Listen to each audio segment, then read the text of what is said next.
Bonjour Sylvie Guillaume, vous êtes eurodéputée socialiste Bonjour. en direct de Bruxelles. Hier soir, le Parlement européen, les principaux partis, ont sommé les deux dirigeants de mettre un terme à leur querelle. Alors j'ai trois questions à vous poser.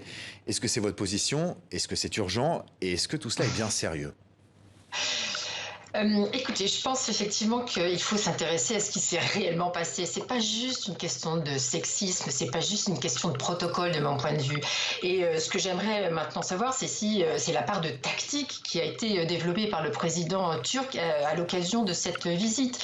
Vous remarquerez que le président turc, et les autorités turques savent très bien manier les questions de protocole, s'adresse directement aux représentants du Conseil. Ça veut dire que d'une certaine manière, il privilégie évidemment les relations bilatérales avec le représentant des États membres. Et il néglige aussi, et il se trouve accessoirement, il s'agit d'une femme, il néglige la représentante de l'Union européenne. Donc c'est vraiment très important pour moi et j'aimerais qu'on en sache un peu plus là-dessus. De même, j'aimerais savoir si on doit être mortifié aussi de ne pas avoir entendu parler des sujets de fond. Est-ce qu'on sait, par exemple, si tous ces représentants européens ont parlé avec le président Erdogan des questions des migrants? Il y a le renouvellement d'un accord qui est en cours. Est-ce qu'ils ont parlé de la liberté de la presse? Est-ce qu'ils ont parlé de la mise en prison d'un certain nombre d'amiraux qui avaient écrit contre le coup d'État? Est-ce qu'ils ont parlé de l'interdiction du parti d'opposition HDP? Est-ce qu'ils ont parlé de la liberté? Bref, tous ces sujets qui sont très importants dans les relations avec la Turquie, ça, personne n'en parle. Donc c'est vraiment, je trouve, très inquiétant. Est-ce que, à votre avis, ça peut être une stratégie turque en quelque sorte que cet incident protocolaire éclipse justement les débats de fond? C'est possible selon vous, ça? C'est possible, mais c'est un très mauvais calcul à mon avis, parce qu'en laissant en l'état, par exemple, prenons la question de cette déclaration sur les migrants. Laisser en l'état, c'est impossible, parce que d'abord, la durée est conclue maintenant, qu'il faut relancer une discussion, et si on laisse le sentiment que finalement tout se fait dans le dos, par exemple, du Parlement, c'est un très très mauvais calcul, parce que nous allons surréagir là-dessus. Donc on est obligé d'aller dans le fond, et cette tactique de la dissimulation, à mon avis, est très très malvenue. De quoi le Sofagate est-il le nom exactement? Vous avez parlé de sexisme. Est-ce qu'il n'y a pas un problème plus large de périmètre, de guerre d'influence entre le Conseil européen et la Commission européenne? On a vu d'ailleurs que ce périmètre on avait été tenté de le redéfinir ces derniers jours.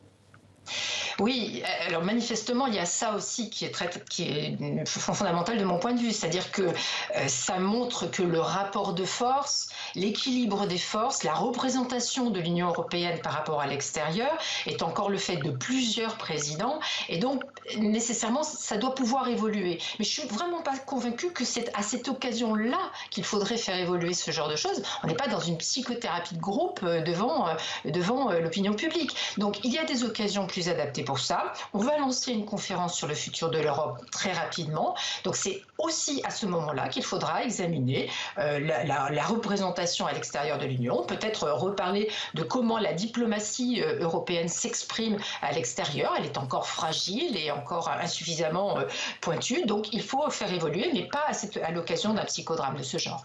Quelle image ça donne de l'Europe selon vous?